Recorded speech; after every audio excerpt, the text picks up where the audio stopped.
Hi all, welcome back to Make More Bonsai, John here. Today we're going to check in on a project we started here last autumn. This Chinese elm, Ulmus parvifolia, it's a sinuous root or clump style planting, meaning a group of trunks emerging from the same root base is ready for some attention and energy redirection. Last autumn, we explored some design concepts surrounding group plantings, namely alignment, distance, and size, and how these design concepts can reinforce asymmetry in bonsai design. Then we set things up for an active spring, with the goal of working toward encouraging some trunks to gain some asymmetrical qualities by encouraging a few of them to fatten up a bit to reinforce the conceptual tool of size, which will help create a more attractive grouping of the trunks. Winter has given way to spring, and the new growth began as soon as the days got warmer. The wire that was applied to the trunks in autumn was removed before it did any damage to the trunks. We can now see that within 2.5 months, the foliage has grown out and the branches that were formed have extended pretty far out from their original buds. The energy it needed to push out all of the new leaves was stored within the tree last fall. Once those buds opened and the new branches started forming, a large portion of that energy is used up. At that point, the tree is, for want of a better word, exhausted. It's now relying on those new leaves to start functioning by creating sugar through photosynthesis so it can kind of carbo load and be ready for whatever comes its way through the growing season.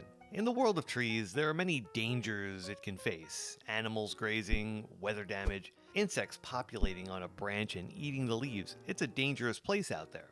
Because of this, the tree needs to be in a state in which it can keep what it has and add more if it needs to. So this carbo loading is a very important process for the tree to prepare for any long-lasting endurance activity.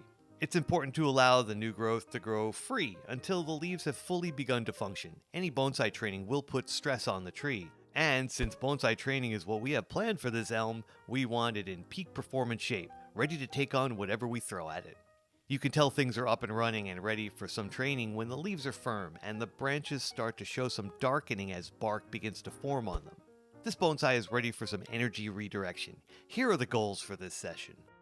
Slow down the fattening of some of the trunks. Begin to develop some branch ramification and then accelerate the fattening of the trunks that we want to grow wider. This bonsai is now entering year 3 since it was propagated from a root cutting. It's already well on its way to becoming a pretty cool bonsai, so let's take advantage of that momentum and start to choose what to prune and why. Our first item on our list of goals is to slow down some of the trees in the group. How do we do that? Concentrated at the end of a growing shoot, called the apical bud, is a hormone called auxin. Auxin demands all of the energy to grow in the direction of that apical bud. This is called apical dominance. Apical buds take advantage of another hormone called cytokinin, which supports cell division. This tends to hog much of the energy and resources the tree can provide. Auxin also circulates through the tree, suppressing the growth of any lateral buds, along with other hormones that help regulate development and nutrient availability. When that apical bud is removed, the effect that auxin has on the tree is now interrupted. The demand for nutrients to flow through the entire tree to reach that apical bud is slowed down. The interrupted flow means the nutrients will flow to any other buds waiting for their chance to shine throughout the tree, at least until the auxin is realigned within the new apically dominant bud. But until then, overall growth of that tree has been effectively slowed down. This shaves a few weeks worth of trunk expansion off the tree. Any tree in the group that still has that sugar hog, the all-important apical bud, calling for all the resources, has an uninterrupted flow of water and nutrients. Those trunks will now fatten at a faster rate. Okay, so now that we have slowed down the movement of resources through the vascular system of some of the trunks, let's talk about how to begin to develop branch ramification. Remember those buds waiting for their time to shine? Well, while we were trimming off the apical buds on those branches, we were also setting some other things in motion.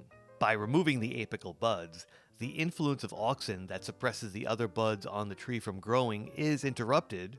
Cytokinin, that cell division hormone, is now free to support the buds that were held back by auxin to now begin opening and create new branches throughout the tree. If we prune those branches back to about 2 to 4 leaves, each of those leaves on the Chinese elm has a bud waiting dormant at the base of the leaf stem. This opens the door to up to 4 new opportunities to produce a new, smaller, in proportion branch to use in the design. As they grow and mature, we can review them and decide which ones to keep that enhance the ramification of the branch structure to work toward an attractive taper through each branch. We've now addressed 2 of the goals. Let's move on to the 3rd goal. Let's talk about how to keep the energy moving through the trunks we want to thicken and accelerate that process.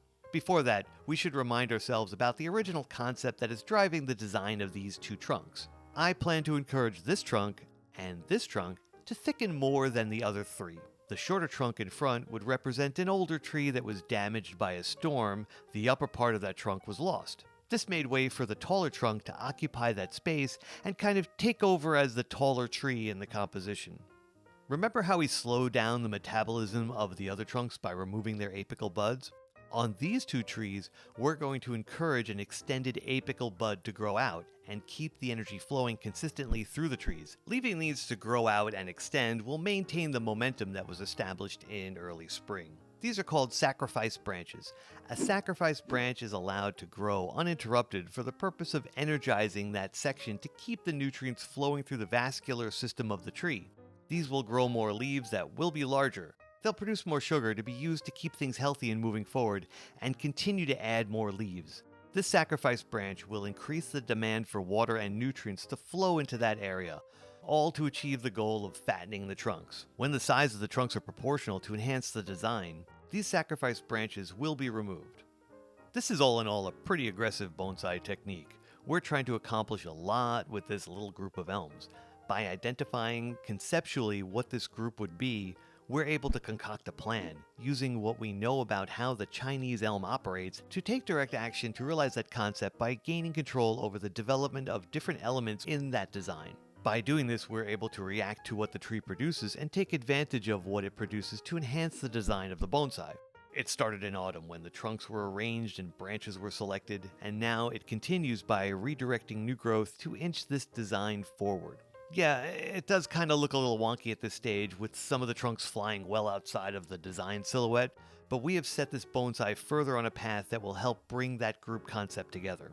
Throughout the summer, this tree will continue to grow. If some of the branches get too aggressive in the wrong places, they'll be pruned back to once again slow them down and gain control of the growth.